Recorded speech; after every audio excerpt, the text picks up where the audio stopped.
लखनऊ लेकर चलेंगे। यहां पर भी डबल मर्डर से दहशत फैली हुई है, लेकिन यहां हत्या सास ससुर की हुई है और हत्यारा कोई और नहीं बल्कि उनका दामाद है। और सबसे बड़ी बात और गौर करने वाली बात यह है कि इस घटना की चश्मदीद उनकी खुद की बेटी यानी पत्नी है।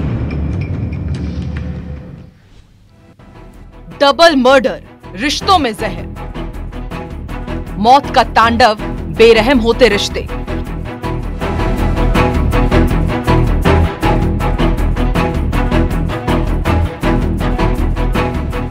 लखनऊ के आलमबाग में घटी इस घटना ने रिश्तों को शर्मसार कर दिया।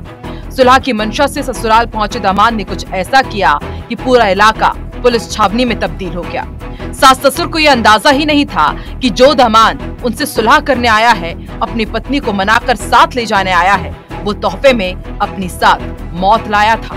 वो अपनी बेटी के भविष्य को लेकर और विवाद सुलझाने के लिए दामाद से बात ही कर रहे थे कि अचानक दामाद ने चाकू निकालकर सास ससुर पर जानलेवा हमला कर दिया।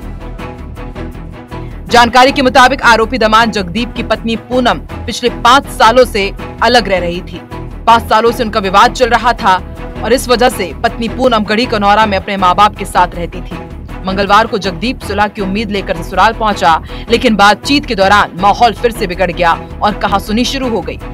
इसी बीच जगदीप ने अपना आपा खोया और उसने अपने साथ लाया चाकू निकाला और पहले ससुर अनंतराम पर हमला कर दिया, फिर सास आशा देवी को भी मौत के घाट उतार दिया।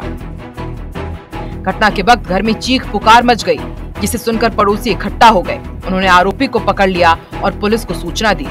कुछ ही देर में आलमबाग थाने की पुलिस मौके पर पहुंची और आरोपी को हिरासत में ले लिया। पुलिस ने शव कब्जे में लेकर पोस्टमार्टम के लिए भेज दिए हैं। अभियुक्त जगदीप अपने ससुराल आया और यहाँ पर जब दोनों के बीच में बात होने लगी तो बातें आगे बढ़ गई। तो उसने अपने बैग में जो अपने साथ में चूड़ा लेकर के आया था, उससे अपने ससुर अनंतराम और अपनी सास आशा देवी पर चाकू से हमला कर दिया। अभियुक्त को पब्लिक की सहायता से पकड़ लिया गया है। आगे की कार्रवाई प्रश्न। फिलहाल आरोपी से पूछताछ की जा रही है और आगे की कानूनी कार्रवाई शुरू कर दी गई है। पुलिस पूरे मामले की तह तक जाने के लिए परिवार के अन्य सदस्यों और पड़ोसियों से भी पूछताछ कर रही है। इलाके में तनाव का माहौल है और पुलिस बल तैनात कर दिया गया है। लेकिन क्या इस कत्लकांड से विवाद खत्म हो गया? नहीं, क्योंकि गुस्से में उठाए गए किसी भी कदम से रिश्ते सुधरने की जगह जिंदगी भर के लिए खत्म हो जाते हैं। Bureau report, IBC 24।